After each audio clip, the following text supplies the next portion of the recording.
नमस्कार दोस्तों, स्वागत है आपका VKPCS एकेडमी में। आज की वीडियो में हम लेकर आए हैं टेस्ट नंबर 9 UPRO के लिए है, जिसमें हम देखेंगे 140 क्वेश्चन आते हैं। 140 में से हम पार्ट 1 में 50 क्वेश्चन देखते हैं और पार्ट 2 में हम देखते हैं 50 क्वेश्चन और पार्ट 3 में भी हम क्या देखते हैं 40 क्वेश्चन। ठीक है, इस तरीके से हम 140 क्वेश्चन देखेंगे। चलिए शुरू करते हैं। आज पार्ट 1 से स्टार्ट करते हैं।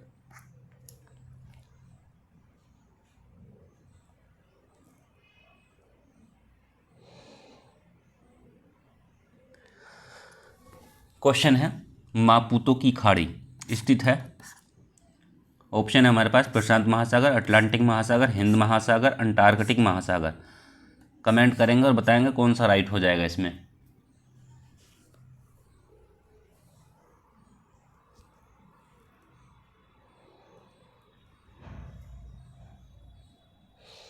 देखिए, इसमें हो जाएगा आपका ऑप्शन सी राइट हो जाएगा, हिंद महासागर।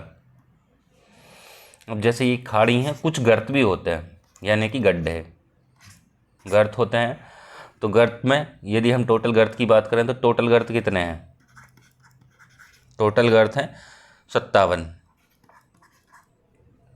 57 में से प्रशांत महासागर में कितने हैं? प्रशांत महासागर में 32। अटलांटिक महासागर में कितने हैं? इसमें हैं 19। और हिंद महासागर में कितने? हिंद महासागर में 9। तो इस हिसाब से हम क्या कितने हो जाएंगे? ये हो जाएंगे 57। चलिए नेक्स्ट देख लेते हैं। क्वेश्चन है, अफ्रीका माइनर में कौन कौन से देश शामिल हैं? Morocco, Somalia, Djibouti. Morocco, Algeria, Tunisia. Somalia, Djibouti, Namibia. Morocco, Algeria, Libya. Comment करेंगे और बताएंगे क्या राइट हो जाएगा इसमें।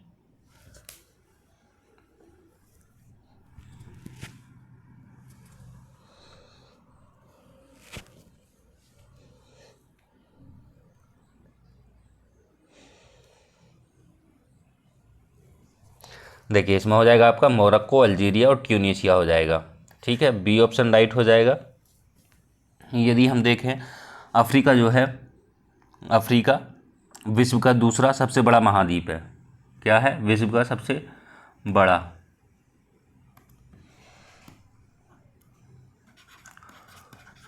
विश्व का सबसे बड़ा विश्व का दूसरा सबसे बड़ा महाद्वीप है।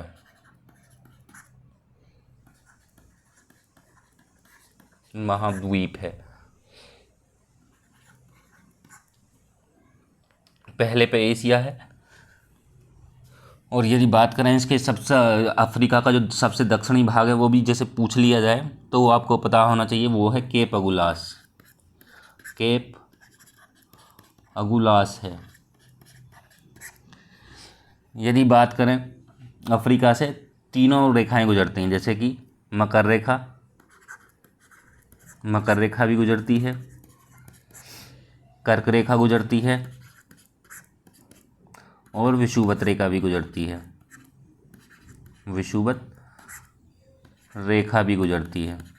तो ये एक ऐसा महाद्वीप है जिससे तीनों रेखाएं होकर गुजरती हैं। इसमें देशों की बात करें, अफ्रीका में कितने देश हैं? अफ्रीका में है 54 देश। तो ये भी ध्यान रखेंगे, 54 देश हैं अफ्रीका में। चलिए नेक्स्ट देखते हैं। क्वेश्चन है, निम्नलिखित कथनों में सत्य कथन है या हैं? हॉर्न पठार कनाडा में अवस्थित है और क्षेत्रफल में रूस के पश्चात कनाडा विश्व का सबसे बड़ा देश है। ऑप्शन है हमारे पास केवल 1, केवल 2, दोनों सही, दोनों गलत। कमेंट करेंगे और बताएंगे क्या राइट हो जाएगा इसमें।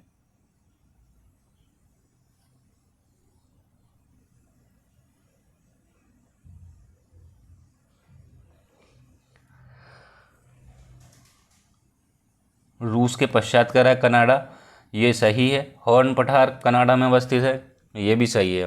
कहाँ है? ये है आपका उत्तरी पश्चिमी प्रांत में ग्रेट स्लेव झील के मध्य स्थित है। ठीक है, उत्तर पश्चिम प्रांत में कनाडा के उत्तर पश्चिमी प्रांत में ग्रेट स्लेव झील, ग्रेट स्लेव झील के मध्य अवस्थित है। ध्यान रखेंगे इसको। यदि हम देखें, यदि पहले पर रूस हो गया, यदि पहले पर रूस हो जाता है और दूसरे पे कनाडा हो जाता है, तो भारत कौन से स्थान पर आएगा इस मामले में? देखिए, पहले पे रूस आ गया, दूसरे पे कनाडा आ गया, तीसरे पे क्या आ जाएगा? तीसरे पे आ जाएगा आपका संयुक्त राज्य अमेरिका। संयुक्त राज्य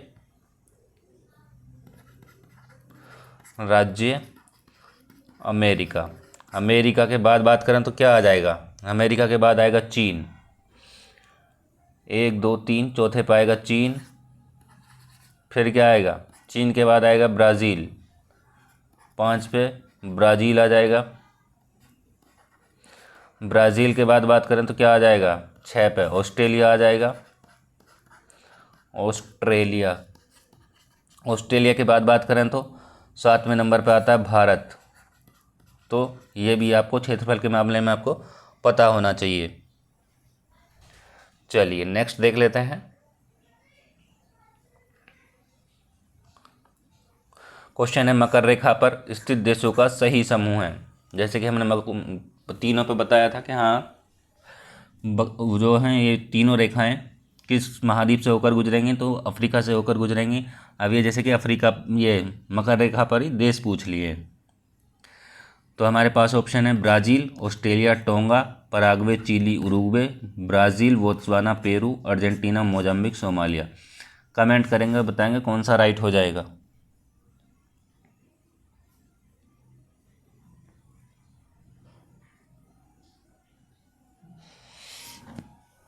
देखिए, हम इसमें हो जाएगा आपका ऑप्शन ए राइट हो जाएगा।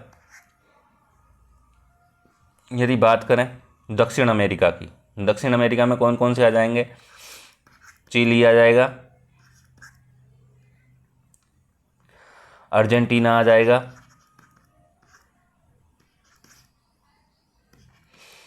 अर्जेंटीना के बाद बात करें तो ब्राज़ील आ जाएगा, ब्राज़ील के बाद बात करें तो क्या आएगा? CAP। अच्छा, पराग्वे आ जाएगा, पराग्वे। ये हैं दक्षिण अमेरिका के देश मकर रेखा पर। यदि बात करें हम इसकी अफ्रीका की, तो अफ्रीका में कौन कौन से देश आ जाएंगे? नामीबिया आ जाएगा, बोत्सवाना आ जाएगा, और क्या आएगा? NB सेम, साउथ अफ्रीका आ जाएगा, यानी कि दक्षिण अफ्रीका।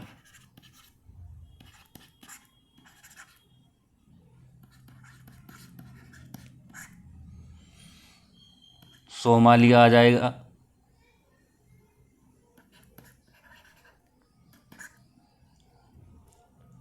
और क्या आएगा?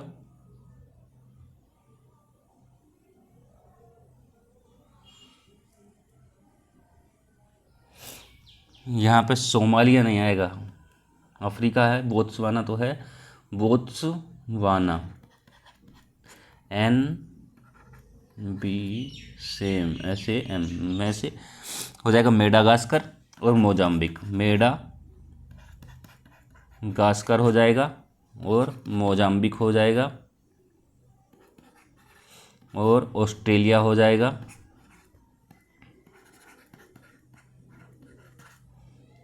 ऑस्ट्रेलिया। ये हैं, ठीक है। चलिए नेक्स्ट देख लेते हैं। क्वेश्चन है, निम्न में से किस महाद्वीप को पक्षियों का महाद्वीप कहा जाता है? उत्तर अमेरिका, यूरोप, एशिया, दक्षिण अफ्रीका। कमेंट करेंगे और बताएंगे कौन सा राइट होगा इसमें।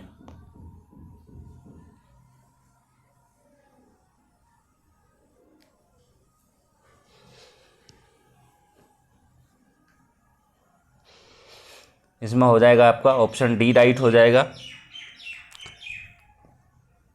पेरू के तट के पास हमको क्या मिलता है? पेरू के तट के पास गुआनो द्वीप मिलता है। यदि हम दक्षिण अमेरिका की बात करें पेरू के तट की, तो पेरू के तट के पास कौन सा हमें द्वीप मिलता है? गुआनो द्वीप मिलता है, गुआनो द्वीप मिलता है। यदि बात करें इसमें दक्षिण अमेरिका में कितने देश हैं, तो वो हैं आपके 12 देश। यदि हम उत्तरी अमेरिका की बात करें, उत्तरी अमेरिका को हम नई दुनिया के नाम से भी जानते हैं। उत्तरी अमेरिका को नई दुनिया के नाम से जानते हैं, ये भी ध्यान रखेंगे। यदि हम एशिया की बात करें, एशिया में क्या है? इन नदियों को सभ्यता का पालना कहा जाता है। एशिया को नदियों का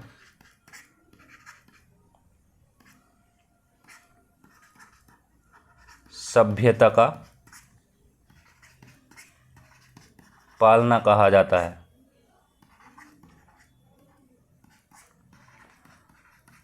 तो ये सारे महाद्वीपों के बारे में आपको जानकारी होनी चाहिए। यदि हम यूरोप की बात करें तो यूरोप का सर्वोच्च शिखर कौन सा है? यूरोप का सर्वोच्च शिखर है अल्बुर्ज। अल्बुर्ज सर्वोच्च शिखर है, जो कहाँ है? अल्बुर्ज है रूस में, आपको देखने को मिलेगा। चलिए नेक्स्ट देखते हैं। क्वेश्चन है, निम्नलिखित में से किसे आर्कटिक मरुस्थल के रूप में जाना जाता है? टैगा बायोम, विषुवतीय वन बायोम, मानसूनी one biome, tundra biome. Comment करेंगे और बताएंगे क्या राइट हो जाएगा इसमें।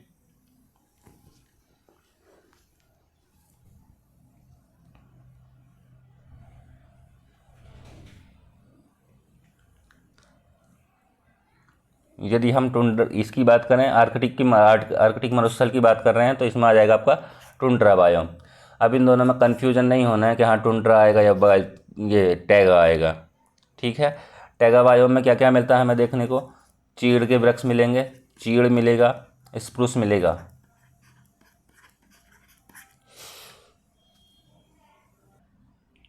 हम विषुवतीय इनको टैगा वनों को हम बोरियल वन के नाम से भी जानते हैं। किसके नाम से?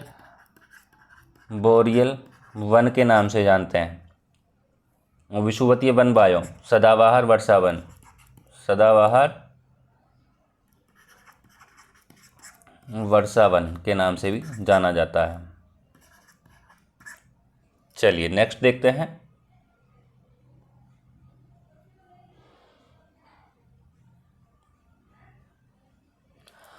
क्वेश्चन है, निम्नलिखित में से कौन सा शहर खैबर दर्रे के सबसे निकट है? पेशावर, लाहौर, क्वेटा या तक्षशिला। कमेंट करेंगे और बताएंगे कौन सा राइट हो जाएगा। पाकिस्तान ये सब वो।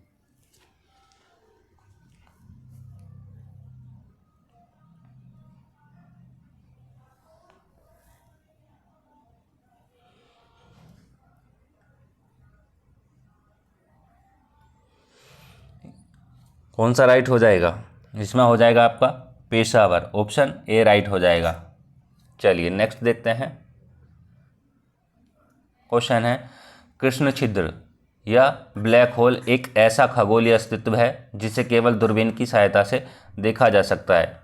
कारण है हमारे पास, कृष्ण छिद्र पर गुरुत्वीय क्षेत्र इतना प्रबल होता है कि प्रकाश को भी नहीं निकलने देता है। कमेंट करेंगे और बताएंगे कौन सा राइट हो जाएगा। हमारे पास ऑप्शन है ए आर दोनों सही हैं, सही व्याख्या करता है। ए आर दोनों सही हैं लेकिन व्याख्या नहीं करता है। ए सही है, आर गलत है, ए गलत है, आर सही है। कमेंट करेंगे और बताएंगे कौन सा राइट हो जाएगा इसमें।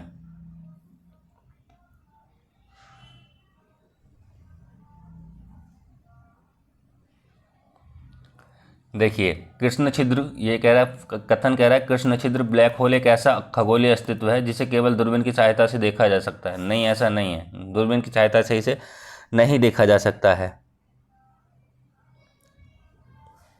प्रत्यक्ष रूप से। ठीक है, तो ये तो आपका गलत हो जाएगा। बचा हमारे पास आर, तो ये सही होगा। तो ए गलत आर सही, कौन से में हमें मिल रहा है? डी ऑप्शन में, ए गलत आर सही। चलिए नेक्स्ट देख लेते हैं।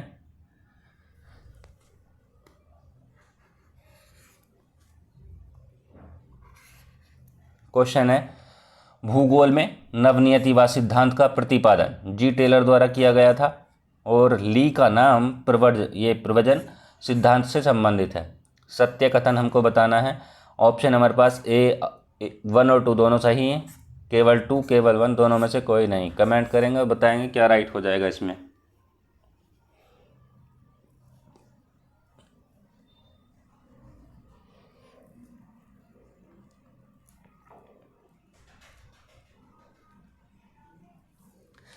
देखिए, नवनियतिवादी जो दिया था, नवनियतिवाद जो सिद्धांत दिया था वो टेलर के द्वारा ही दिया गया था। और जो टेलर जो थे कहाँ के थे, ये थे यूएसए के, यानी कि अमेरिका से थे।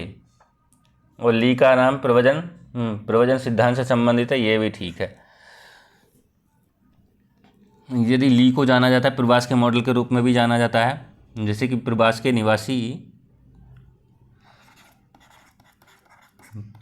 निवासी को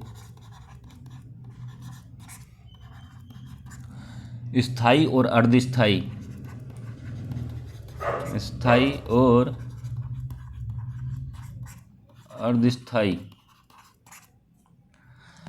परिवर्तन के रूप में माना है। परिवर्तन के रूप में माना है, तो वो किसने माना है, ये ली ने माना है। चलिए नेक्स्ट देख लेते हैं। क्वेश्चन है, निम्नलिखित में से कौन सा एक युग्म सही सुमेलित नहीं है। एक तरफ बंदरगाह दिए हैं, दूसरी तरफ हमें देश दिए हैं। पोर्ट डायमंड के सामने दिया हमें कनाडा, इगारका के सामने दिया रूस, या योकोहामा के सामने दिया जापान, और रोटरडम के सामने दिया नीदरलैंड। कमेंट करेंगे और बताएंगे क्या राइट हो जाएगा इसमें।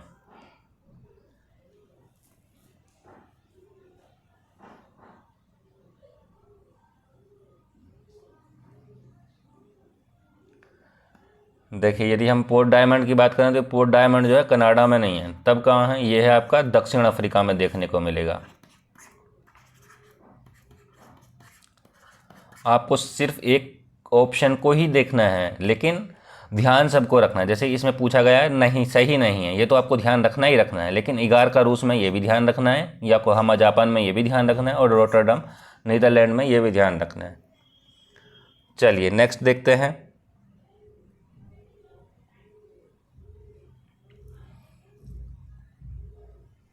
क्वेश्चन है, निम्नलिखित औद्योगिक नगरों में से कौन सा एक चीन में स्थित नहीं है। अनसन, कैंटन, किनकी, वुहान। कमेंट करेंगे और बताएंगे क्या राइट हो जाएगा इसमें।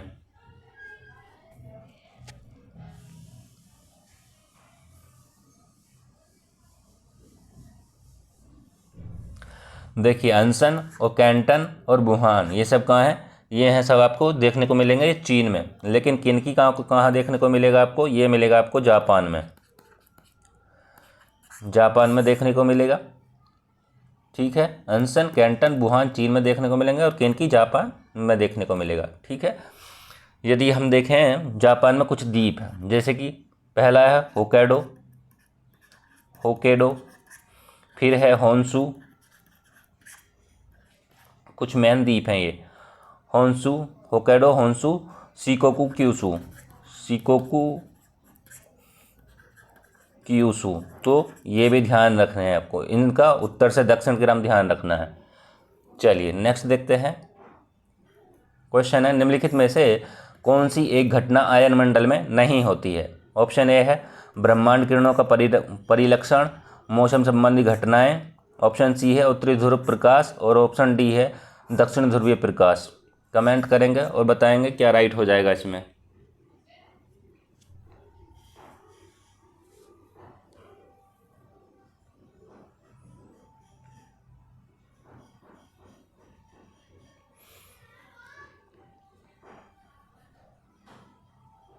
देखिए, इसमें हो जाएगा आपका नहीं है, पूछा है आयन मंडल में नहीं होती है, तो ऑप्शन हो जाएगा आपका इसमें बी राइट हो जाएगा। अब कुछ चीज़ें आपको ध्यान और रहनी चाहिए, जैसे कि क्षोभ मंडल है, कुछ परतें और ध्यान रहनी चाहिए, उनमें क्या क्या वो भी ध्यान रहना चाहिए। क्षोभ मंडल है, इसमें क्या हो रहा है, समताप मंडल है, ये भी आपको पता होना चाहिए। क्षोभ मंडल, समताप मंडल, मध्य मंडल है, तापमंडल है, आयन मंडल है और बहिर्मंडल है। ये सब आपको क्या होना चाहिए, पता होना चाहिए। जैसे कि हमको पता है क्षोभ मंडल में सभी मौसमी घटनाएं घटित होती हैं। समताप मंडल की हम बात करें तो इसमें जो विमान उड़ते हैं, ठीक है। और यदि हम बात करेंगे इन दोनों के क्षोभ और समताप मंडल के बीच में कौन सी सीमा है, तो वो है क्षोभ सीमा है। तो ये भी आपको ध्यान रखना है। मध्य मंडल, ये समताप मंडल और मध्य मंडल के बीच में समताप सीमा है। तापमंडल मध्य मंडल के बीच में, ये भी आपको ध्यान रखना है सारी चीज़ें। चलिए नेक्स्ट देखते हैं। क्वेश्चन है, निम्नलिखित मरुस्थलों में से कौन सा एक ऑस्ट्रेलिया में स्थित नहीं है। ऑप्शन ए है सिम्पसन, ऑप्शन बी है ग्रैंडी, ऑप्शन सी है सैंडी, ऑप्शन डी है मोजावे। कमेंट करेंगे और बताएंगे कौन सा राइट होगा इसमें।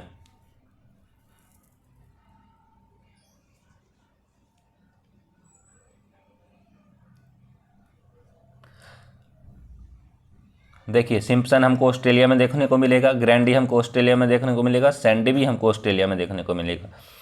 लेकिन ये जो मोजावे मरुस्थल है, ये हमको कहाँ देखने को मिलता है, ये मिलता है हमें दक्षिण अमेरिका में।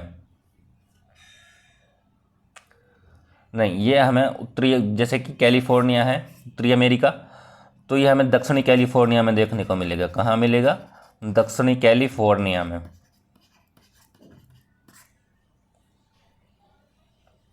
यूएसए। तो ध्यान रखना है। चलिए नेक्स्ट देखते हैं। क्वेश्चन है, वारसा, एक सामने नगर दिए हैं, नगर के सामने नदी दी हैं। वारसा के सामने दिया हमें गुएरे नदी, और कराकास के सामने दिया विशुला, कीव के सामने दिया ये मंजानारेस, और मैड्रिड के सामने दिया हमें नीपर। कमेंट करेंगे और बताएंगे इनमें से कौन सा राइट हो जाएगा।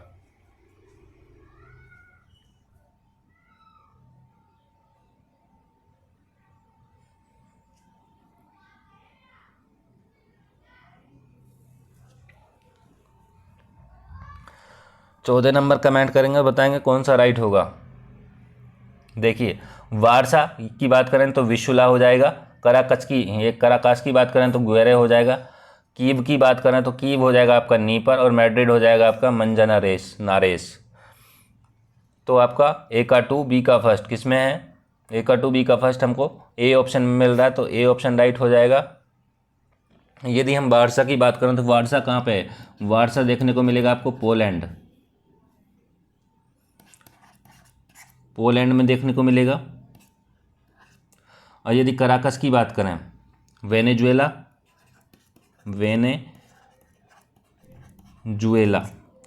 कीव की बात करें, कीव कहाँ देखने को मिलेगा आपको, ये मिलेगा यूक्रेन में देखने को, यूक्रेन की राजधानी है। और ये बात करें तो स्पेन की राजधानी मैड्रिड। ये सारी क्या है, राजधानी है, और राजधानी के सामने हमें दिए हैं नदी।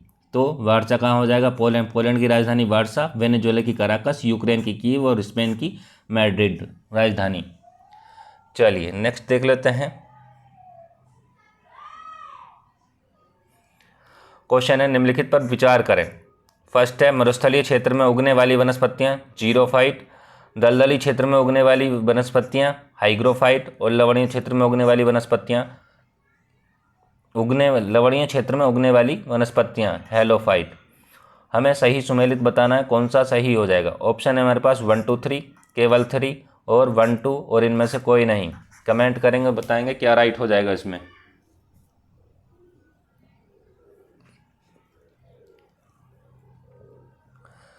देखिए, मरुस्थलीय क्षेत्र में जो पाई जाती हैं वो पाई जाती हैं जीरोफाइट, ठीक है। दलदली क्षेत्र में हाइग्रोफाइट, और लवणीय क्षेत्र में हेलोफाइट।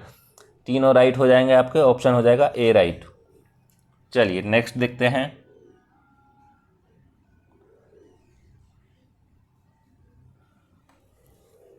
क्वेश्चन है, बालखस झील अब कहाँ अवस्थित है। Afghanistan, Turkmenistan, Iran, Kazakhstan. Comment करेंगे और बताएंगे क्या राइट हो जाएगा इसमें।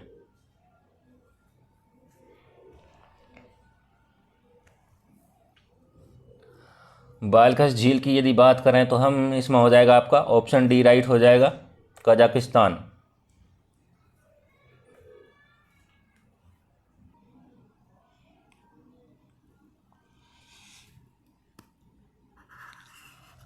क्वेश्चन है, रॉयल सीमा निम्नलिखित में से किस एक पठार का दक्षिणी विस्तार है? ऑप्शन ए है दंडकारण्य पठार, ऑप्शन बी है तेलंगाना का पठार, ऑप्शन सी है मालवा का पठार, ऑप्शन डी है बुंदेलखंड का पठार। कमेंट करेंगे और बताएंगे क्या राइट होगा इसमें।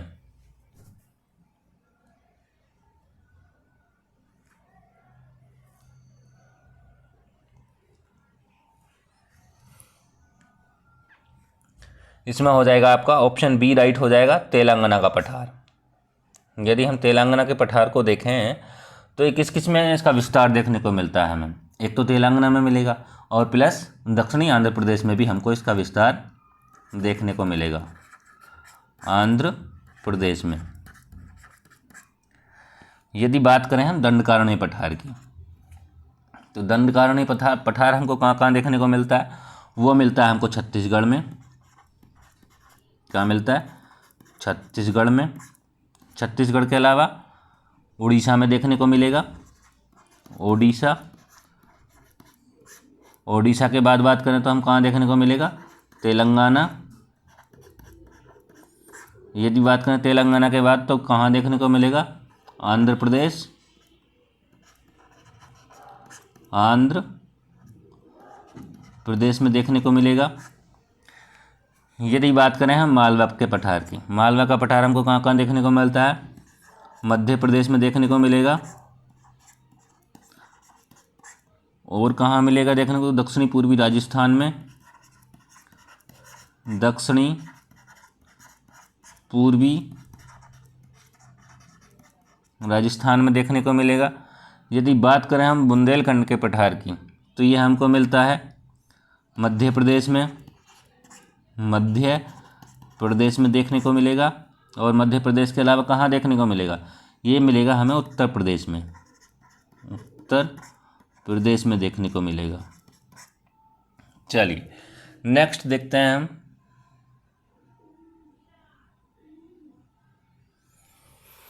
क्वेश्चन है, एक तरफ नहर दी है हमें और दूसरी तरफ हमको दी है नदी। सरिंद नहर के सामने दिया सतलज नदी, एडन नहर के सामने दिया दामोदर नदी, एनीकट नहर के सामने दिया कावेरी नदी और तिलपाड़ा नहर के सामने दिया हम मयूराक्षी नदी। कमेंट करेंगे और बताएंगे कौन सा इनमें राइट हो जाएगा।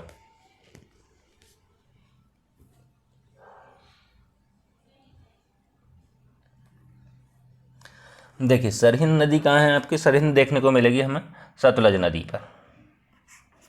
यदि बात करें एडन की तो वो दामोदर पे, एनीकट की बात करें तो वो कहाँ मिलेगी? कावेरी पे, और तिलपाड़ा की बात करें तो वो मिलेगी हमें मयूराक्षी पे।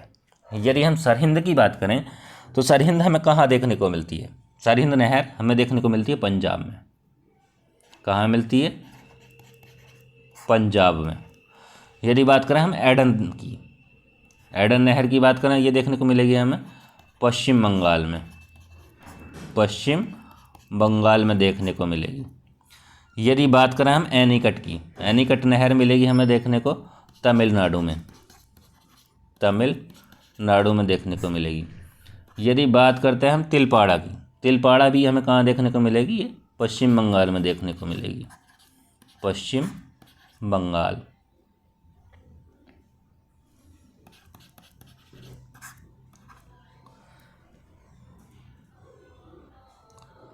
चलिए नेक्स्ट देखते हैं।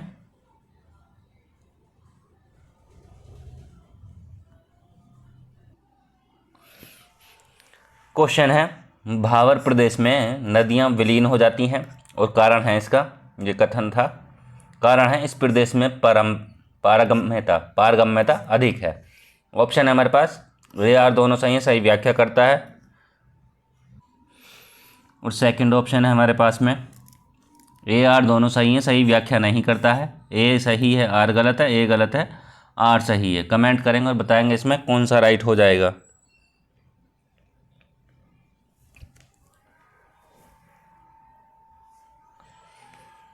देखिए इसमें हो जाएंगे आपके दोनों सही हो जाएंगे। भावर प्रदेश में नदियां विलीन हो जाती हैं और इस प्रदेश में पारगम्यता भी क्या है? अधिक है।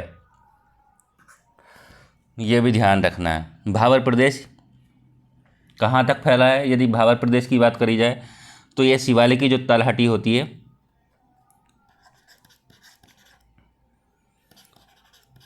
शिवालिक की तलहटी में सिंधु पश्चिम और तीस्ता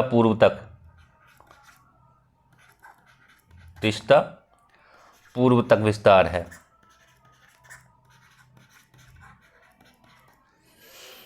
इसमें जो है कंकड़ पत्थरों की जो है अधिकता पाई जाती है।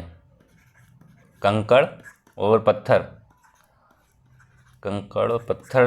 की अधिकता पाई जाती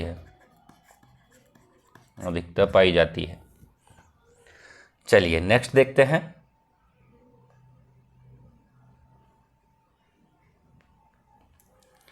क्वेश्चन है, सौरमंडल के निम्नलिखित ग्रहों में से किस एक को लघु सौर तंत्र भी कहा जाता है? बुध को, मंगल को, शुक्र को, बृहस्पति को। कमेंट करेंगे और बताएंगे कौन सा राइट हो जाएगा इसमें।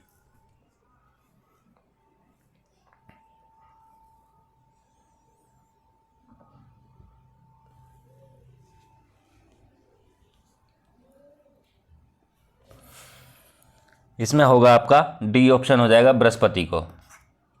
यदि बात करें तो इसको सौरमंडल का सबसे बड़ा ग्रह कहते हैं।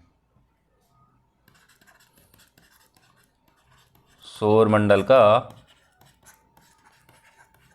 सबसे बड़ा ग्रह भी कहा जाता है। इसकी जो सूर्य की जो परिक्रमा करता है ये, वो कितने वर्ष में करता है? ये करता है 12 पृथ्वी वर्ष में। 12 पृथ्वी वर्ष में परिक्रमा पूरी करता है। ये भी ध्यान रखेंगे। यदि शुक्र की बात करें, शुक्र को संध्या का तारा भी कहा जाता है। यदि इनका क्रम पूछा जाए कि हाँ इनका क्रम क्या होगा, छोटा और बड़ा, जैसे कि बुध हो गया, बुध के बाद शुक्र हो गया, बुध शुक्र, फिर पृथ्वी हो गया, पृथ्वी के बाद मंगल हो गया, फिर बृहस्पति हो गया, फिर शनि हो गया, फिर यूरेनस हो गया। यूरेनस की बात करें तो नेपच्यून हो गया। तो ये आपको क्रम ध्यान रखना है। चलिए नेक्स्ट देखते हैं। क्वेश्चन है, निम्न युग्मों में से कौन सा एक सही सुमेलित नहीं है? हिमनद दिया है, हिमनद के सामने नदी दी है, सियाचिन हिमनद, नुब्रा, जेमो हिमनद, तिस्ता नदी, बंदरपूंछ हिमनद, यमुना नदी, मिलाम हिमनद, चेनाब नदी। कमेंट करेंगे और बताएंगे कौन सा इसमें गलत होगा, सुमेलित नहीं होगा। देखिए सियाचिन जो है वो नुब्रा नदी पर है, जेमो हिमनद तिस्ता नदी पर है, बंदरपूंछ यमुना नदी पर है, मिलाम हिमनद जो है चेनाब पे नहीं है। इसमें ये राइट हो जाएगा कि किस पे है? ये है आपका गौरी गंगा पे, गौरी गंगा पर स्थित है।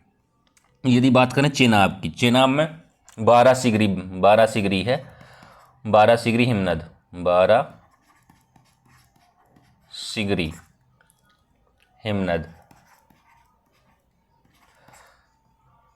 यदि बात करें तो ये सबसे बड़ा हिमनद कहा जाता है भारत में सियाचिन। तो सियाचिन हिमनद की बात करें, भारत का सबसे बड़ा हिमनद है। और कहाँ, किस क्षेत्र में मिलता है? ये मिलता है आपको काराकोरम में मिलेगा, लद्दाख में। काराकोरम कहाँ? लद्दाख में। ध्यान रखेंगे। यदि हम जेमू की बात करते हैं तो जेमू कहाँ देखने को मिलता है हमें? सिक्किम में देखने को मिलेगा। यदि बंदरपूंछ की बात करें, ये मिलेगा हमको उत्तराखंड में देखने को मिलेगा। मिलाम की बात करें तो ये भी हमारा उत्तराखंड में देखने को मिलेगा। मिलाम कहाँ मिलेगा? उत्तराखंड में देखने को मिलेगा। यदि हम 12 सिगरी की बात करें, 12 सिगरी मिलेगा आपको हिमाचल प्रदेश में।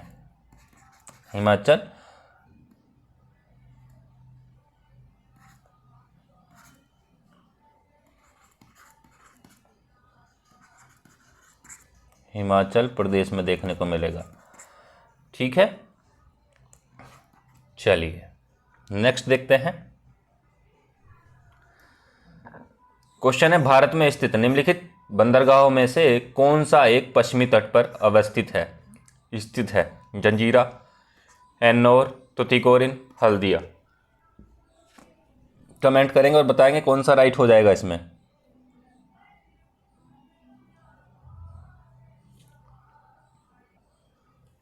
देखिए इसमें कौन सा हो जाएगा? इसमें हो जाएगा आपका ऑप्शन ए। क्यों? क्योंकि ये महाराष्ट्र में है, महाराष्ट्र में। और महाराष्ट्र के यदि पश्चिम में हम देखा जाए, एन्नौर कहाँ है हमारा? तमिलनाडु में। ये मिलेगा हमको पश्चिम बंगाल में देखने को मिलेगा, पश्चिम बंगाल। ये ये तमिलनाडु है।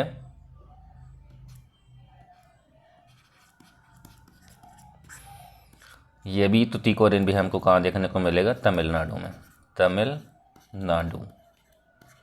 अब देखिए, ये मानिए एक छोटा सा मैप है इंडिया का, ये मान के चलिए।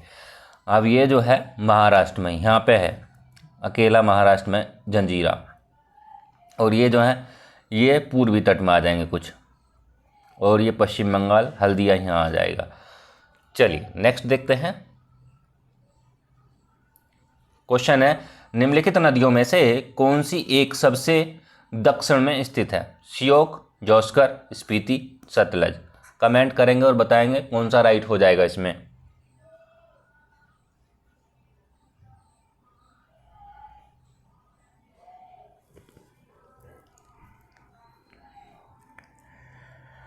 इसमें होगा आपका ऑप्शन डी राइट हो जाएगा, सतलज हो जाएगा।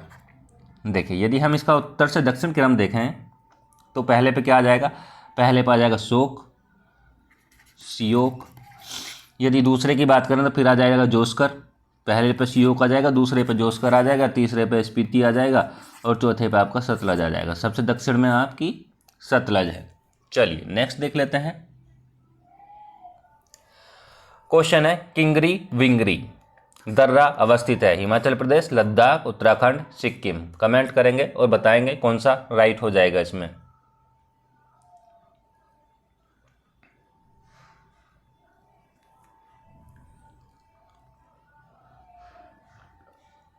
इसमें होगा आपका ऑप्शन सी राइट हो जाएगा। किंगरी विंगरी जो दर्रा है वो है उत्तराखंड में। यदि बात करें उत्तराखंड में और कौन कौन से दर्रे हैं तो माना दर्रा हो जाएगा, माना दर्रा हो जाएगा, नीति दर्रा हो जाएगा। तो ये कहाँ के हैं? ये उत्तराखंड के हैं। यदि बात करें हम हिमाचल प्रदेश की तो हिमाचल प्रदेश में कौन सा दर्रा है? ये है आपका रोहतांग दर्रा। ध्यान रखेंगे, रोहतांग दर्रा। ठीक है। यदि हम लद्दाख की बात करें, लद्दाख में कौन कौन से हैं? चांगला हो जाएगा, लद्दाख में आपका चांगला हो जाएगा। यदि बात करें सिक्किम की तो यहाँ पे कौन कौन से हो जाएंगे? नाथुला हो जाएगा, नाथुला, और जेलेपला हो जाएगा, जेलेपला हो जाएगा। तो ये भी ध्यान रखेंगे। चलिए नेक्स्ट देखते हैं। क्वेश्चन है, देश के 1/3 क्षेत्र में वन अथवा वृक्षावरण होने की अनिवार्यता किस वन नीति के अनुसार है? राष्ट्रीय वन नीति 1980, राष्ट्रीय वन नीति 1952, राष्ट्रीय वन नीति 1988, राष्ट्रीय वन नीति 1894। कमेंट करेंगे और बताएंगे 1/3 क्षेत्र में बताना है।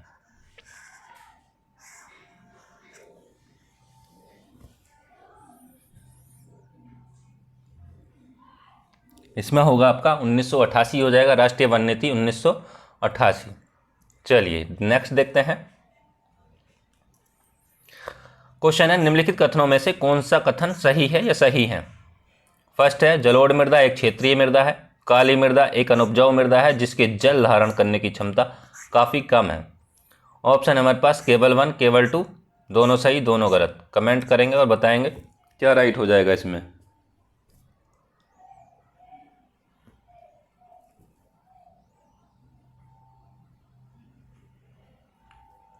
देखिए, जलोढ़ जो मृदा है वो क्षेत्रीय मृदा नहीं है, ये अक्षेत्रीय मृदा है, क्षेत्रीय मिट्टी है, मिट्टी या मृदा है।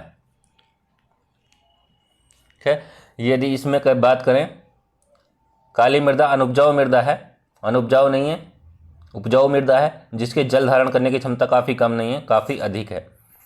यहाँ पे अधिक हो जाएगा, यहाँ पे उपजाऊ हो जाएगा, तो ये भी ध्यान रखेंगे। तो दोनों गलत हो जाएंगे, आपका ऑप्शन हो जाएगा कौन सा, डी राइट। यदि हम काली मृदा को देखें, काली मृदा क्या है, काली मृदा जो है क्षेत्रीय मृदा है और उपजाऊ मृदा है। काली मृदा उपजाऊ मृदा है।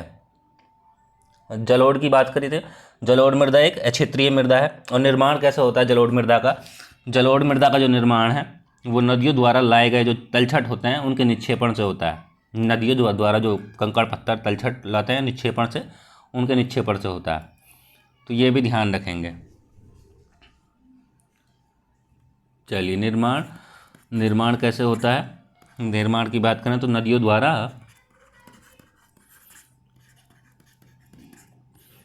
लाए गए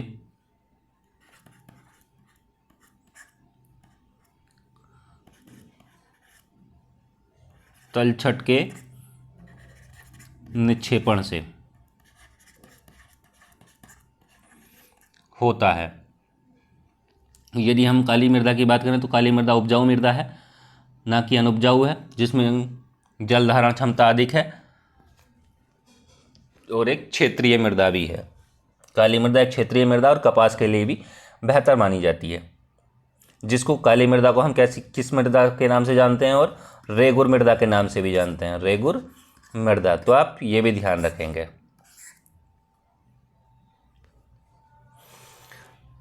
चलिए नेक्स्ट देख लेते हैं।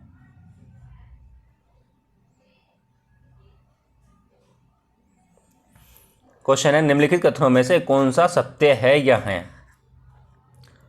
RLEGP कार्यक्रम 15 अगस्त 1983 को शुरू किया गया।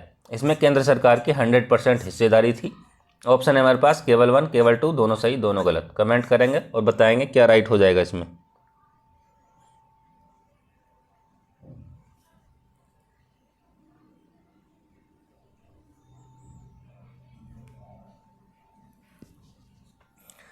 देखिए, 15 अगस्त 1983 को शुरू किया गया था ये कार्यक्रम, ये ठीक है।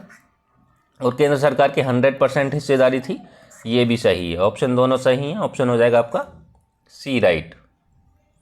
चलिए नेक्स्ट देखते हैं। क्वेश्चन है, आशा के बारे में निम्नलिखित कथनों पर विचार करें। आशा एक प्रशिक्षित महिला स्वास्थ्य सहायिका है जो समुदाय स्वास्थ्य सेवाओं के बीच एक सहायिका के रूप में कार्य करती है। सेकंड ऑप्शन है, आशा उसी गांव से कोई महिला होती है। ऑप्शन बताना है हमें असत्य, गलत बताना है कौन सा गलत है।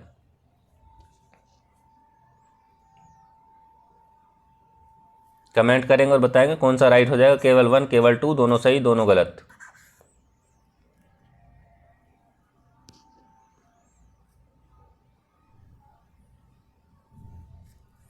यदि बात करें इसकी, ये होता है accredited social health activist.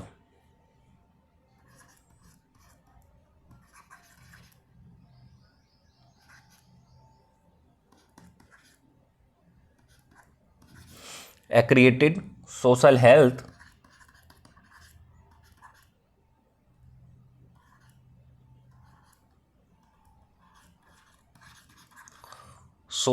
Activist.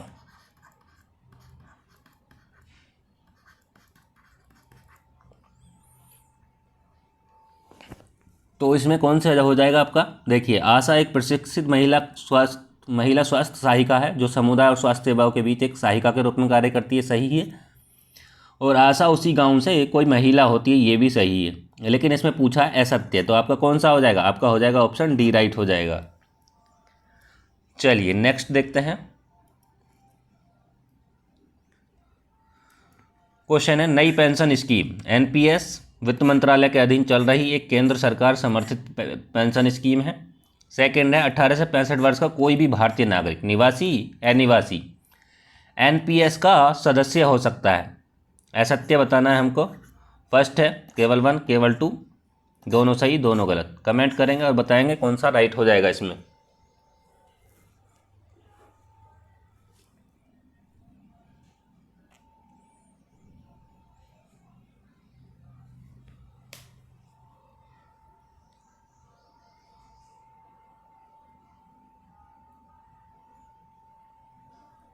देखिए एनपीएस यानी कि नई पेंशन स्कीम जो है वित्त मंत्रालय के अधीन चल रही है, केंद्र सरकार समर्थित पेंशन स्कीम है, सही है।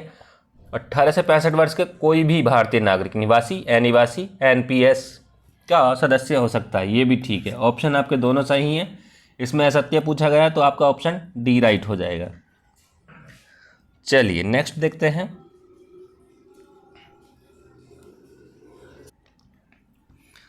क्वेश्चन है भूमि विकास बैंक ग्रामीण शाखा की दीर्घकालीन आवश्यकताओं की पूर्ति करते हैं। कारण है दीर्घकालीन शाखा का ढांचा सभी राज्यों में एक समान है। ऑप्शन है हमारे पास ए आर दोनों सही हैं, सही व्याख्या करता है। ए आर दोनों सही, सही व्याख्या नहीं करता है। ए सही है, आर गलत है, ए गलत है, आर सही है। कमेंट करेंगे और बताएंगे क्या राइट हो जाएगा इसमें।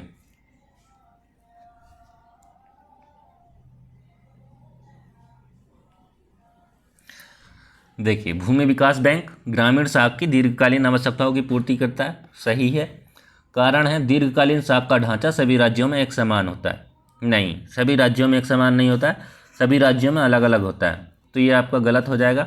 आपका हो जाएगा ए सही, आर गलत। ऑप्शन हो जाएगा सी राइट। सभी राज्यों में अलग अलग होता है, एक समान नहीं, अलग अलग। चलिए नेक्स्ट देखते हैं। क्वेश्चन है किसान क्रेडिट कार्ड योजना किस समिति की सिफारिश पर शुरू की गई थी। नचिकेत मौर्य समिति, रंगराजन समिति, आर.वी. गुप्ता समिति, वी.के. नायर समिति। कमेंट करेंगे और बताएंगे कौन सा राइट होगा इसमें।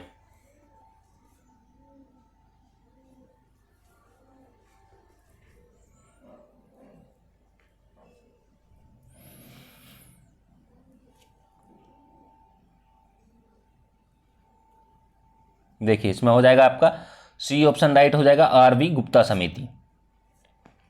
यदि बात करें हम किसान क्रेडिट कार्ड की, किसान क्रेडिट कार्ड योजना कब आई थी। ये हुई थी 1998 में शुरू हुई थी। ये ध्यान रखेंगे किस लिए शुरू हुई थी। ये संस्थानिक ऋण तक किसानों की पहुंच की एक महत्वपूर्ण इकाई थी। क्या थी। संस्थानिक ऋण तक पहुंचने की, संस्थानिक ऋण तक या ऋण तक किसानों की पहुंच की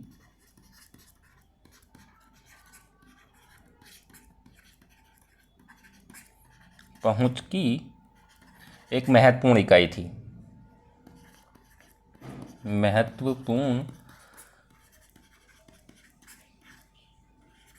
थी। यदि बात करें हम नचिकेत मौर्य समिति की, ये कब आई थी। नचिकेत मौर्य जो समिति थी ये आई थी आपकी 2013 को आई थी। 2013 को आई थी। किस उद्देश्य से आई थी। यदि उद्देश्य की बात करें तो ये वित्तीय समावेशन को बढ़ावा देने के लिए आई थी। किसके लिए। वित्तीय समावेशन को बढ़ावा देना। और इससे क्या होगा, ताकि हर नागरिक को वित्तीय प्रणाली से जोड़ा जा सके, ताकि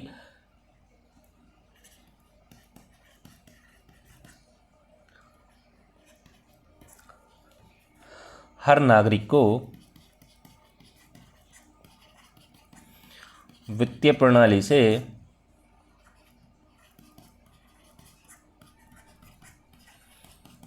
जोड़ा जा सके। यदि बात करें रंगराजन समिति की, ये कब आई थी। ये आई थी आपकी 2012 में शुरू हुई थी। 2012 में शुरू हुई थी। किस लिए आई थी। गरीबी रेखा का निर्धारण, गरीबी रेखा का निर्धारण और गरीबी की गणना की पद्धति की समीक्षा करने से संबंधित थी। यदि बात करें हम वी के नायर समिति की, वी के नायर कब आई थी? 1962 में स्थापित हुई थी, 1962 में स्थापित हुई थी। इसका काम था प्रायोरिटी सेक्टर लैंडिंग को बढ़ावा देना था।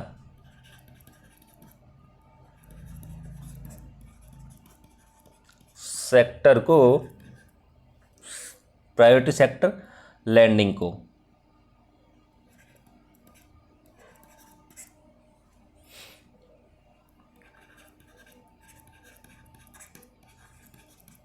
बढ़ावा देना था। तो ये आपको पता होनी चाहिए कब कब आई हैं। चलिए नेक्स्ट देख लेते हैं।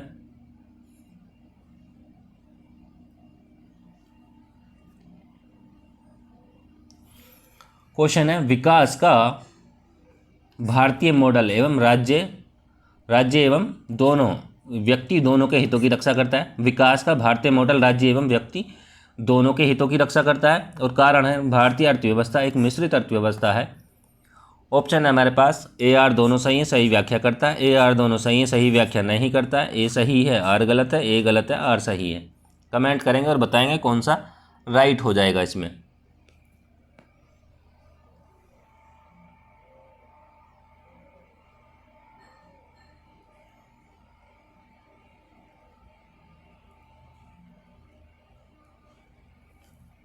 देखिए, विकास का भारतीय मॉडल राज्य एवं व्यक्ति दोनों के हितों की रक्षा करता है, सही है। भारतीय अर्थव्यवस्था एक मिश्रित अर्थव्यवस्था है, ये भी सही है। आपका ऑप्शन दोनों सही हैं, व्याख्या भी करता है। ऑप्शन हो जाएगा आपका ए राइट। यदि बात करें हम, इसमें जो होता है मिश्रित अर्थव्यवस्था में सार्वजनिक और निजी दोनों होते हैं। सार्वजनिक और निजी क्षेत्र को बढ़ावा।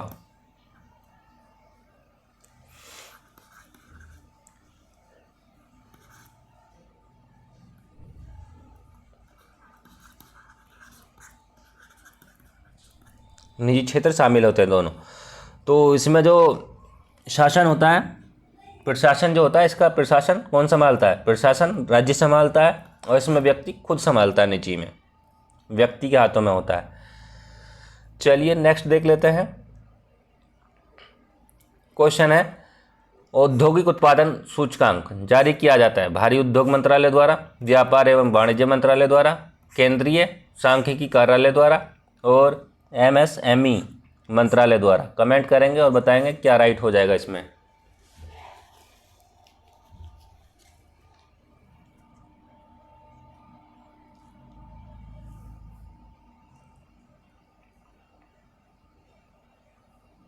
इसमें हो जाएगा आपका CSO, यानी कि सेंट्रल स्टैटिस्टिक्स ऑफिस। ऑप्शन हो जाएगा आपका C।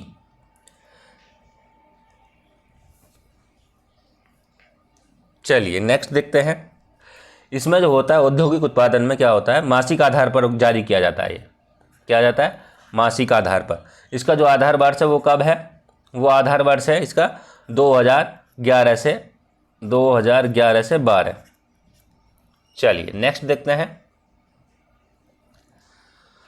क्वेश्चन है, निम्नलिखित में से किसे हॉट मनी माना जाता है?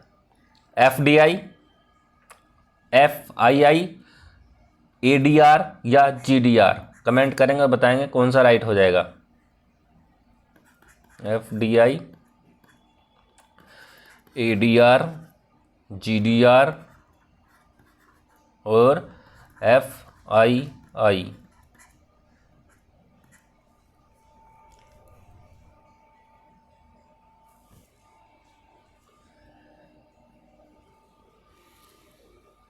इसमें होगा आपका ऑप्शन बी राइट हो जाएगा, FII। हॉट मनी का जो प्रयोग है उन निवेशकों के लिए किया जाता है, जो अल्पकालिक लाभ के लिए तेजी से एक दूसरे देश में आते जाते हैं। जैसे कि प्रयोग जो है उन निवेश के लिए किया जाता है जो अल्पकालिक लाभ के लिए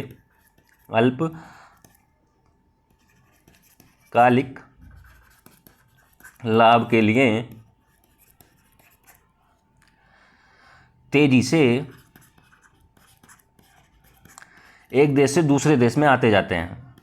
एक देश से दूसरे देश में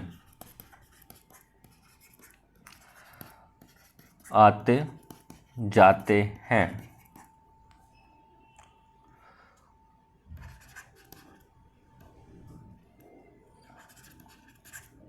निवेश के लिए।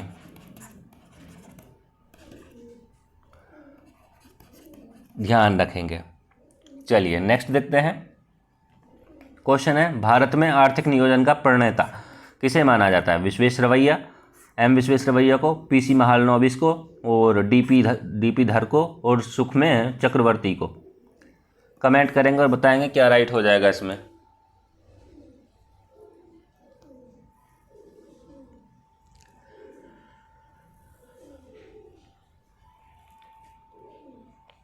इसमें हो जाएगा आपका ऑप्शन है विश्वेश्वरैया।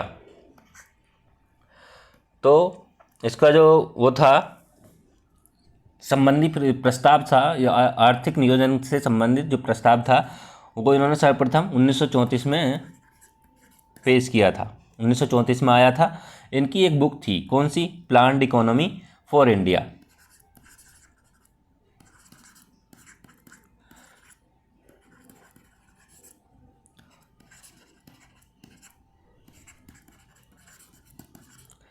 तो इनकी ये बुक भी ध्यान रखेंगे। यदि महालनोबिस की बात की जाए, पीसी महालनोबिस, ये एक मॉडल है, जैसे कि द्वितीय पंचवर्षीय योजना में आया था, उन्होंने दिया था महालनोबिस ने। किस में आया? द्वितीय पंचवर्षीय योजना। द्वितीय पंचवर्षीय योजना। यदि हम इसके कार्यकाल की बात करें तो ये कब से कब तक थी? 1956 से लेकर 61 तक थी। तो ये भी ध्यान रखेंगे, और पीसी महालनोबिस मॉडल को भी ध्यान रखेंगे। पीसी महालनोबिस को भी ध्यान रखेंगे। ठीक है, चलिए नेक्स्ट देख लेते हैं।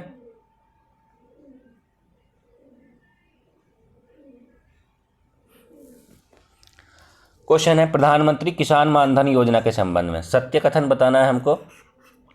इस योजना का प्रारंभ सितंबर 2019 में हुआ था। छोटे एवं सीमांत किसानों की वृद्धावस्था और सामाजिक सुरक्षा पेंशन योजना है। 18 से 40 वर्ष आयु के वर्ग के किसान सम्मिलित हैं। यह उपरोक्त सभी सही हैं। कमेंट करेंगे और बताएंगे क्या राइट हो जाएगा इसमें।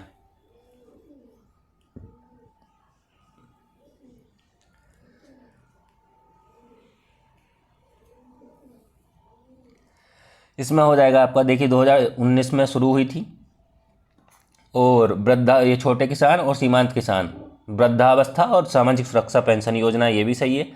40 वर्ष, 18 से 40 वर्ष के किसान सम्मिलित हैं, ये भी सही है। आपका ऑप्शन हो जाएगा डी राइट। चलिए नेक्स्ट देखते हैं।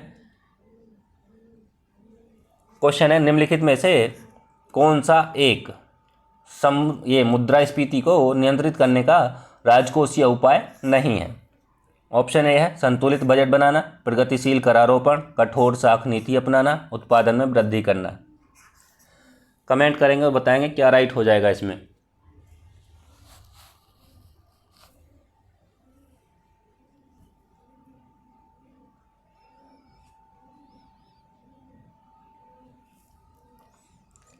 देखिए, राजकोषीय उपाय में हम कठोर साख नीति नहीं अपना सकते हैं, तो आपका सी ऑप्शन गलत हो जाएगा। चलिए नेक्स्ट देखते हैं।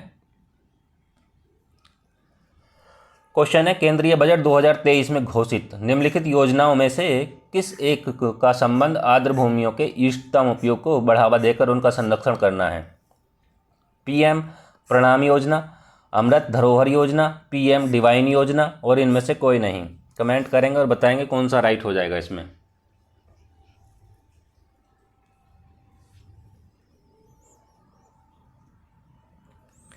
इसमें होगा आपका ऑप्शन बी राइट हो जाएगा, अमृत धरोहर योजना।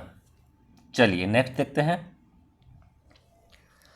क्वेश्चन है, समुद्री मछली उत्पादन में निम्नलिखित में से कौन सा भारतीय राज्य प्रथम स्थान पर है? ये जो होगा आपका डाटा, ये होगा 2019 से 20 के आधार पर, तो आप देखेंगे 2025 के आधार पर देख लेंगे। तो इसमें कौन सा राइट हो जाएगा? हमारे पास ऑप्शन है तमिलनाडु, आंध्र प्रदेश, केरल, गुजरात, लेकिन गुजरात अधिकतर पहले नंबर पे ही रहता है, तो आपका कौन सा हो जाएगा, ऑप्शन डी राइट हो जाएगा। चलिए नेक्स्ट देखते हैं। क्वेश्चन है, निम्नलिखित में से कौन कृषि वित्त का गैर संस्थागत स्रोत नहीं है? महाजन, साहूकार, आढ़तिये, व्यापारी और सहकारी समितियां। कमेंट करेंगे और बताएंगे कौन सा राइट हो जाएगा इसमें।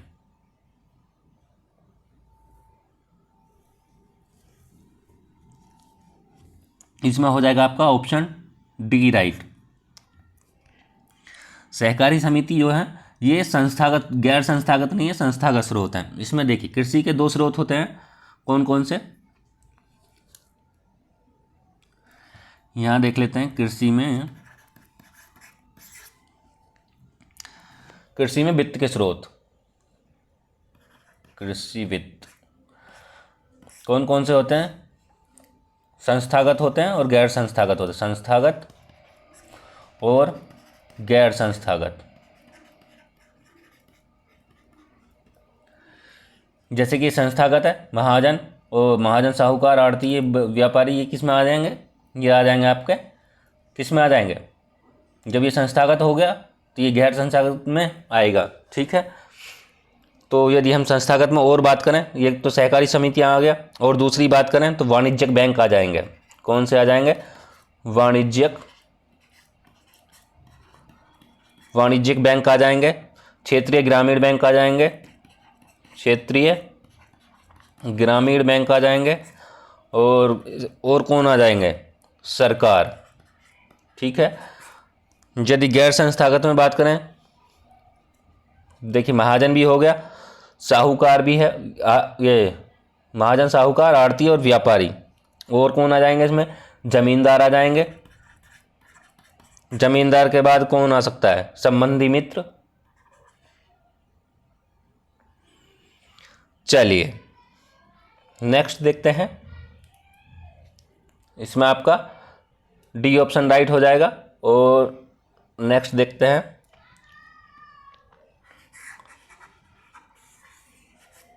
क्वेश्चन है, निम्नलिखित में से किस समिति का संबंध बैंकिंग संरचना सुधार से है? रंगराजन समिति, मालेगांव समिति, नरसिम्हम समिति और उपरोक्त में से कोई नहीं। कमेंट करेंगे और बताएंगे कौन सा राइट हो जाएगा इसमें।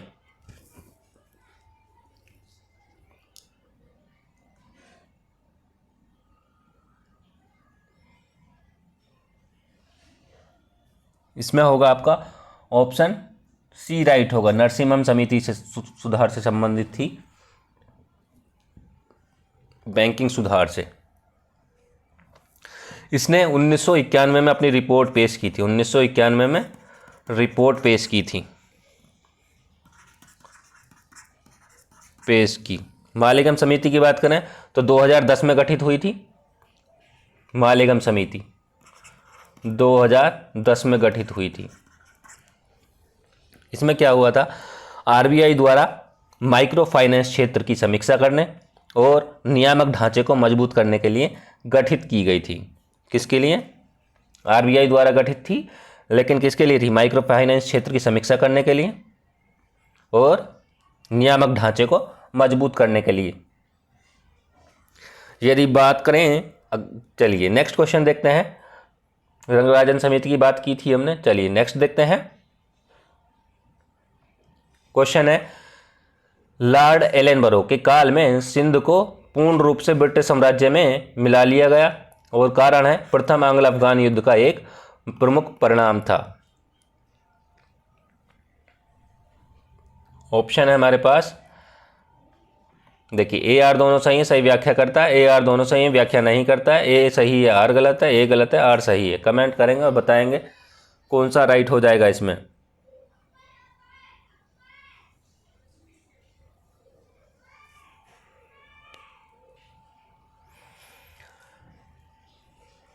देखिए लॉर्ड एलेनबरो के काल में सिंध को पूर्ण रूप से ब्रिटिश साम्राज्य में मिला लिया गया, सही है, और यह प्रथम आंग्ल अफगान युद्ध का एक प्रमुख परिणाम था, यह भी सही है। ऑप्शन दोनों सही है, व्याख्या भी करता है, ऑप्शन हो जाएगा आपका ए राइट।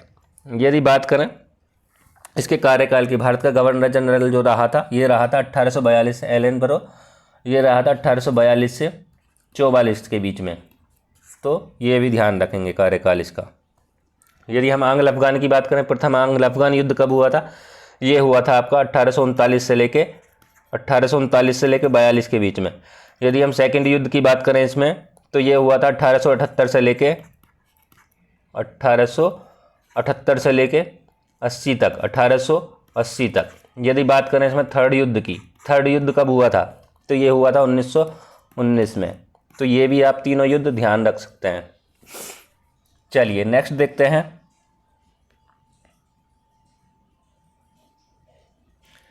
क्वेश्चन है, धर्म तृतीय रतन इशारा शिवाजी को जीवनी किसकी प्रमुख रचनाएं हैं? बाल गंगाधर तिलक की, लाला लाजपत राय की, ज्योतिबा फूले की, दयानंद सरस्वती की। कमेंट करेंगे और बताएंगे क्या राइट हो जाएगा।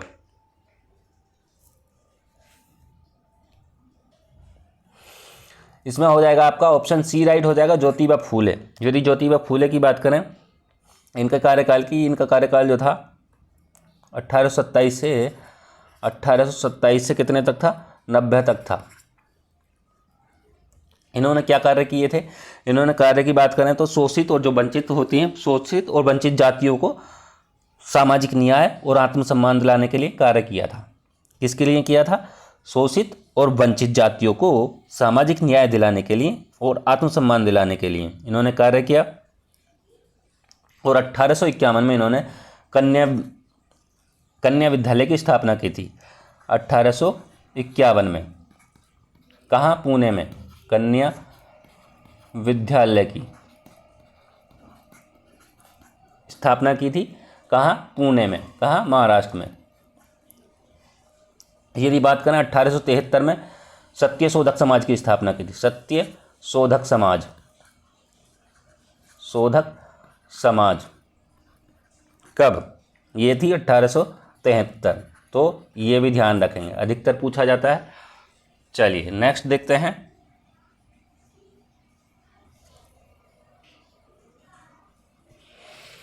क्वेश्चन है, निम्नलिखित में से किस पुर्तगाली गवर्नर ने शांत जल नीति यानी कि ब्लू वाटर पॉलिसी अपनाई थी? फ्रांसिस्को डी अल्मीडा ने, नीनो डी कुन्हा ने, अल्बुकर्क ने और गार्सिया डी नरोना ने। कमेंट करेंगे और बताएंगे कौन सा राइट हो जाएगा इसमें।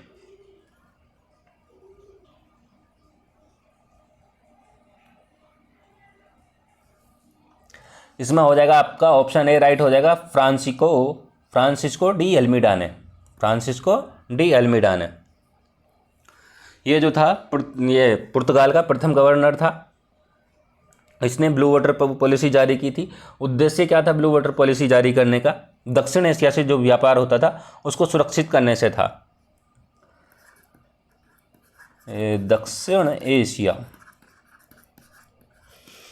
दक्षिण एशिया के व्यापार से, दक्षिण एशिया के व्यापार को सुरक्षित करना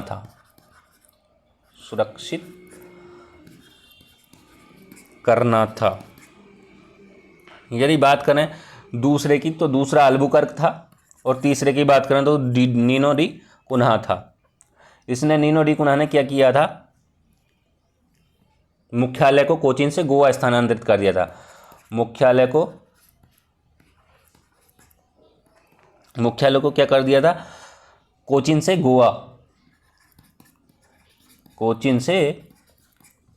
गोवा स्थानांतरित कर दिया था। तो ये भी ध्यान रखना है, कर दिया था। चलिए नेक्स्ट देखते हैं। क्वेश्चन है, निम्नलिखित में से किस युद्ध के पश्चात टीपू सुल्तान की मृत्यु श्रीरंगपट्टनम में हुई? प्रथम आंग्ल मैसूर युद्ध, द्वितीय आंग्ल मैसूर युद्ध, तृतीय आंग्ल मैसूर युद्ध, चतुर्थ आंग्ल मैसूर युद्ध। कमेंट करेंगे और बताएंगे कौन सा राइट हो जाएगा इसमें।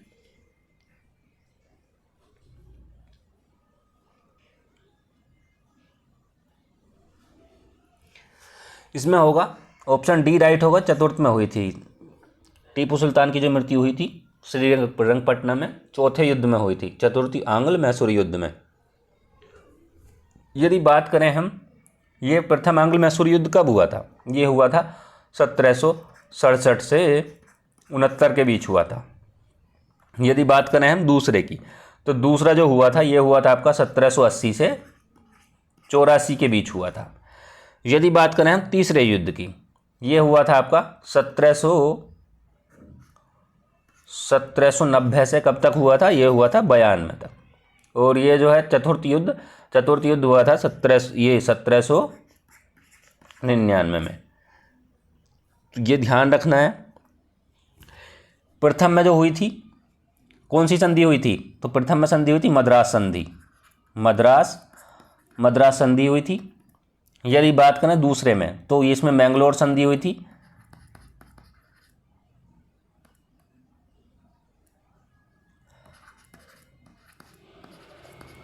मैंगलोर संधि हुई थी। यदि बात करें हम तीसरे में ये श्रीरंगपट्टनम जो है, श्रीरंगपट्टनम की संधि हुई थी, श्रीरंगपट्टनम की संधि। लेकिन मृत्यु जो हुई थी वो चौथे युद्ध में ही हुई थी, तो ये ध्यान रखेंगे। इसमें क्या हुआ था, हैदर अली ने अंग्रेज़ों को हराया था प्रथम युद्ध में। दूसरे में बात करें तो हैदर ने क्या किया था, मराठों को, निज़ाम को अपने साथ मिला लिया था, जिससे अंग्रेज़ों के साथ युद्ध हुआ था, मराठों को साथ मिला करके और निज़ाम को साथ मिला करके। ठीक है, इसमें चौथे में। चलिए नेक्स्ट देखते हैं।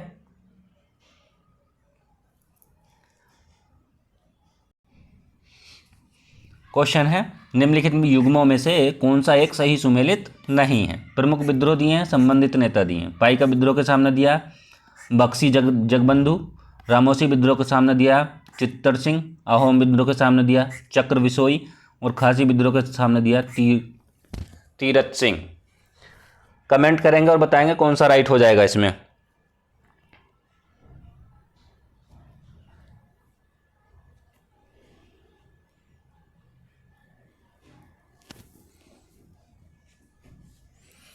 इसमें हो जाएगा आपका ऑप्शन सी राइट हो जाएगा, अहोम विद्रोह। चक्र विसोई नहीं है, कौन है, गोमधर कुंवर हैं। कौन है, गोमधर कुंवर। तो ये ध्यान रखेंगे। चक्र विसोई के सामने यदि बात करें तो कौन सा, चक्र विसोई की बात करें तो इसमें कौन सा विद्रोह हुआ था, इसमें हुआ था खोंड विद्रोह। क्या हुआ था, खोंड विद्रोह हुआ था, खोंड विद्रोह। यदि हम पाइका की बात करें, पाइका कब हुआ था, ये हुआ था 1817 में हुआ था। कहाँ हुआ था, उड़ीसा में हुआ था, ओडिशा। ठीक है, रामोसी विद्रोह की बात करें, ये हुआ था आपका महाराष्ट्र में, महाराष्ट्र में हुआ था। कब हुआ था, 1822 में हुआ था। यदि बात करें अहोम विद्रोह की, ये हुआ था 1828 में, ये हुआ था आपका असम में। खासी की बात करें, ये हुआ था मेघालय में हुआ था। कब हुआ था, 1829 से 33 के बीच, 1829 से 33 के बीच। यदि बात करें हम खोंड विद्रोह की, खोंड विद्रोह कब हुआ था, ये हुआ था 1837 से 56 के बीच में हुआ था। कहाँ हुआ था, ओडिशा में हुआ था, ओडिशा में। ठीक है, देखिए इतनी अच्छी जानकारी मिल रही है आपको, तो ये चीज़ें ध्यान रखनी है। देखिए ये पाइका विद्रोह जो 1817 में, 1822 में, 1828 में, और ये जो हुआ था खासी 1829 से 33 में। ठीक है, इनके जो नेता थे ये हैं, और जो जहाँ जहाँ हुए हैं वो भी ये दिए हैं, और जब जब हुए हैं ये भी दिए हैं। चलिए नेक्स्ट देख लेते हैं हम।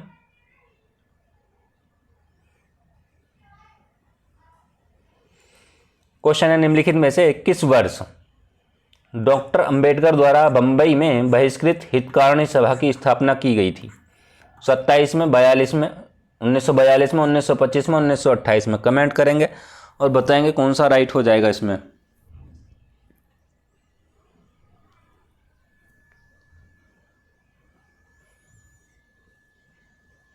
इसमें हो जाएगा आपका ऑप्शन बी राइट हो जाएगा। बहिष्कृत हितकारिणी सभा की स्थापना जो हुई थी वो 1924 में हुई थी। यदि बात करें इन्हीं के बहिष्कृत समाज की, बहिष्कृत जो इनकी पत्रिका थी बहिष्कृत समाज, तो इसकी जो स्थापना थी वो कब हुई थी, ये हुई थी 1927 में हुई थी। तो दोनों में कंफ्यूज नहीं होना है, तो ये भी ध्यान रखना है।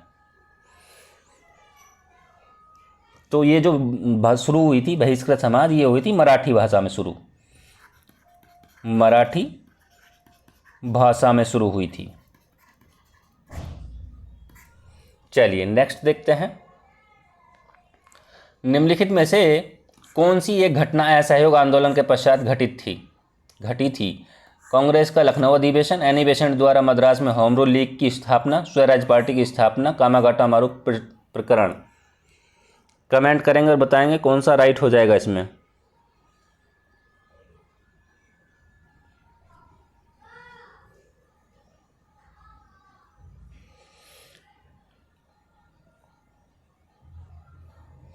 इसमें हो जाएगा आपका ऑप्शन सी राइट हो जाएगा, स्वराज पार्टी की स्थापना। यदि बात करें तो कब हुई थी? ये हुई थी 1923 में। यदि बात करें कांग्रेस के लखनऊ अधिवेशन की, तो ये कब हुआ था? ये हुआ था 1916 में। एनी बेसेंट द्वारा मद्रास, तो ये कब हुआ था? ये हुआ था 1916 में हुआ, ये 1917 में हुआ था, 1917 में हुआ था। कामागाटू प्रकरण की बात करें तो ये 1914 में। असहयोग आंदोलन की जो घटना घटित, ये असहयोग आंदोलन जो प्रारंभ हुआ था वो कब हुआ था? ये हुआ था 1920 में। चलिए नेक्स्ट देख लेते हैं। क्वेश्चन है, यदि कोई भारत को समझना चाहता है तो उसे विवेकानंद को पढ़ना चाहिए। यदि कोई भारत को समझना चाहता है तो उसे विवेकानंद को पढ़ना चाहिए। यह कथन या उक्त कथन किसका है? रविंद्रनाथ टैगोर, रामधारी सिंह दिनकर, रामकृष्ण परमहंस, महात्मा गांधी। कमेंट करेंगे और बताएंगे क्या राइट हो जाएगा इसमें।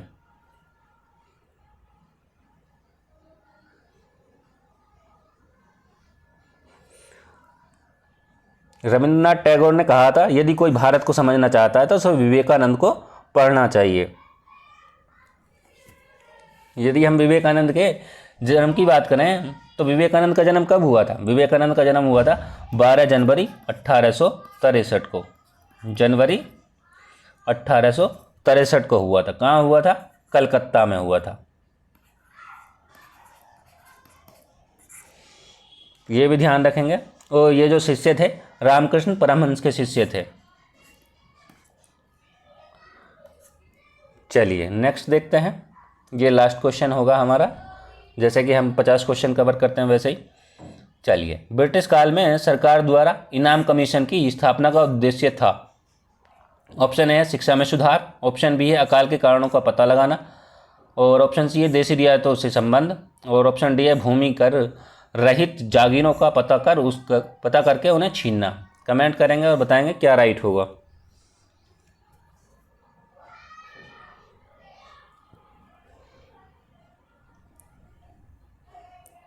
देखिए इसमें होगा आपका ऑप्शन डी राइट हो जाएगा, भूमि कर रहित जागीरों का पता करके उन्हें छीनना। देखिए जैसे कि हम बात करते हैं कि हमारा ये टेस्ट 9 चल रहा था। टेस्ट 9 में ROE का टेस्ट 9 में हम देखते हैं इसको 3 पार्टों में करके। जैसे कि 140 क्वेश्चन आते हैं। 140 में हम पार्ट 1 में देखते हैं, पार्ट 2 में देखते हैं, पार्ट 3 में देखते हैं। पार्ट 1 में हम 50, सेकंड पार्ट में 50, थर्ड पार्ट में हम 40 क्वेश्चन, इस तरीके से 140 क्वेश्चन। ठीक है, तो हमने पार्ट 1 कवर कर लिया, कंप्लीट हो गया हमारा। सेकंड पार्ट में मिलेंगे हम। यदि वीडियो अच्छी लगे तो लाइक करें, ज़्यादा से ज़्यादा शेयर करें वीडियो को, कमेंट करें और चैनल को सब्सक्राइब करें। और आप टेलीग्राम चैनल से भी आप जुड़ सकते हैं, वहाँ पे भी क्वेश्चन डाले जाते हैं। और यूट्यूब में कम्युनिटी पे क्वेश्चन भी डाले जाते हैं, 5 क्वेश्चन डेली के डाले जाते हैं, आप वहाँ से भी जवाब दे सकते हैं। तो यदि टेलीग्राम से जुड़ना है तो आपको वीडियो के डिस्क्रिप्शन में आपको इसका लिंक मिल जाएगा, तो आप वहाँ से जुड़ सकते हैं। मिलते हैं नेक्स्ट क्लास में पार्ट 2 के साथ में। धन्यवाद।